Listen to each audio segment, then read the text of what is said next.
morning. This is KELOLAND on the go with all you need to know in news and weather as you start your day.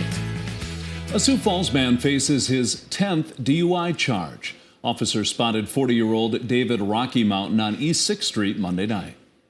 And they noticed there was a van behind them that was swerving, actually went into oncoming traffic a couple of times. They slowed down to let the van pass, and the intent was to stop it and see if the driver was impaired. The van ended up sideswiping the police car. Officers put on their lights and sirens, but the van kept going. Authorities say the crash never reached speeds over 35 miles per hour. The van eventually stopped in a parking lot and police arrested Rocky Mountain. He faces several charges, including DUI and having an open alcohol container.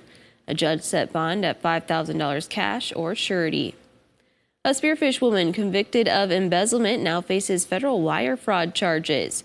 54-year-old Janine Keene is on parole for taking money from a Spearfish business in 2020.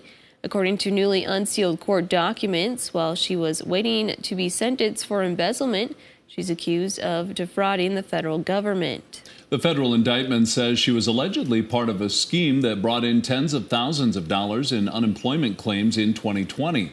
The money should have been sent to people in other states.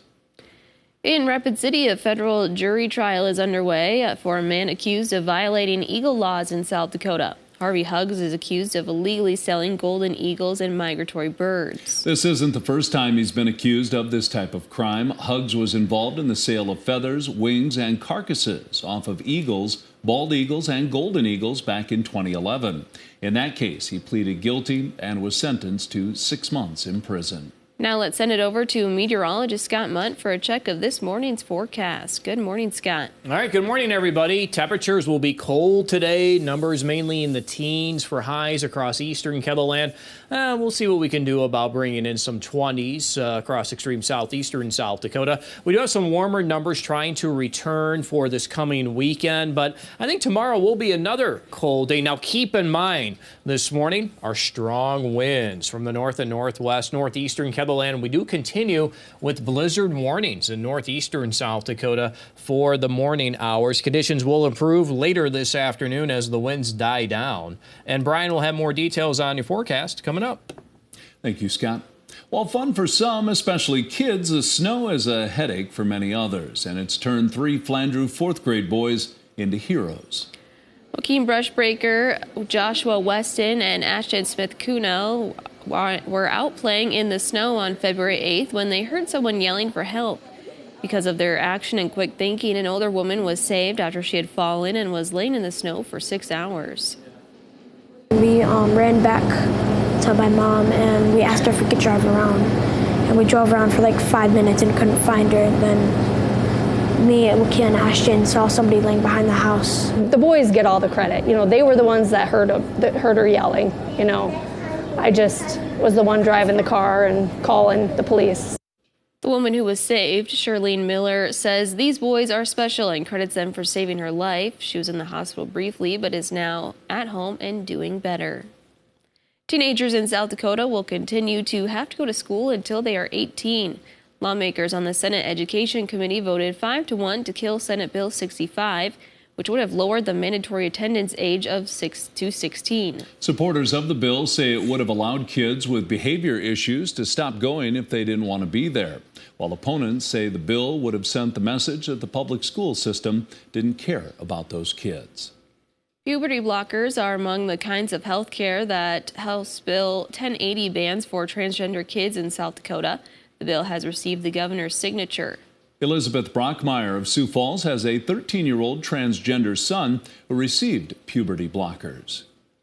This is an informed decision that we've made with Asher and his healthcare team. And it's rigorous, and it's months and months and months and months. It's not an overnight process.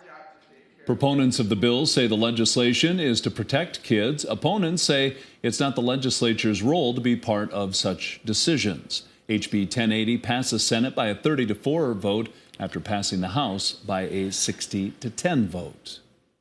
U.S. Congressman Dusty Johnson says he and other members of Congress were briefed on the Chinese spy balloon and other objects being shot down. Johnson says he has a better understanding now that the Department of Defense has laid out what happened. According to Johnson, we will know more about the objects and their purpose once the wreckage is recovered. Early reports tracked by the large spy balloon flying over South Dakota. I have a better understanding of exactly where the Chinese spy balloon went, but because I got that information in a classified setting, I'm not at liberty to share it. Do we know, can you say whether it went over South Dakota? I cannot say.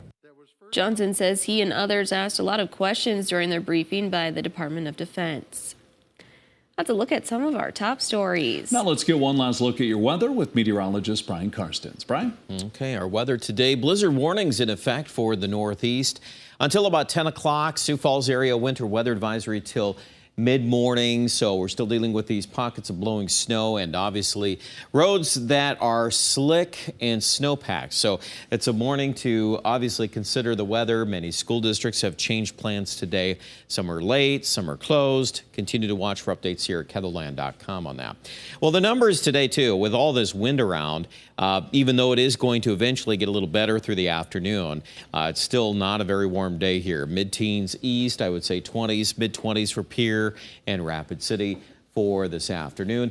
Tonight, you're going to notice a lot of these numbers back below zero, or at least close to that level in the Northeast. Sioux Falls, probably about 2 degrees are going low temperature. And then tomorrow, well, a little more recovery in the west. That looks better for Rapid City. And then I think after a chilly day, more improvement going into the weekend. We'll get back to the 30s. By the way, too, we are watching another storm system today.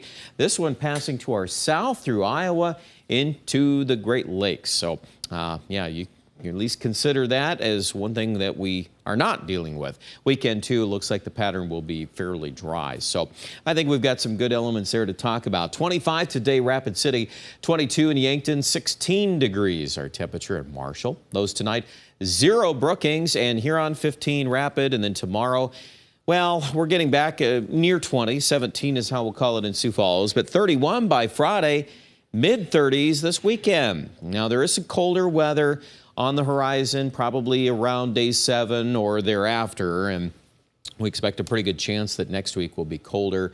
You can see the Aberdeen forecast, too, starting to reflect that on day 7. Otherwise, those 30s should be in full force for the weekend. Pierre in central South Dakota, close to 50 on Friday. Don't forget about that. Upper 40s, too, for Friday and Saturday. And I think Rapid City also will see a nice little stretch of weather once again before things start changing day 6 and day 7. Check out more details about those changes online at KETHLAND.com.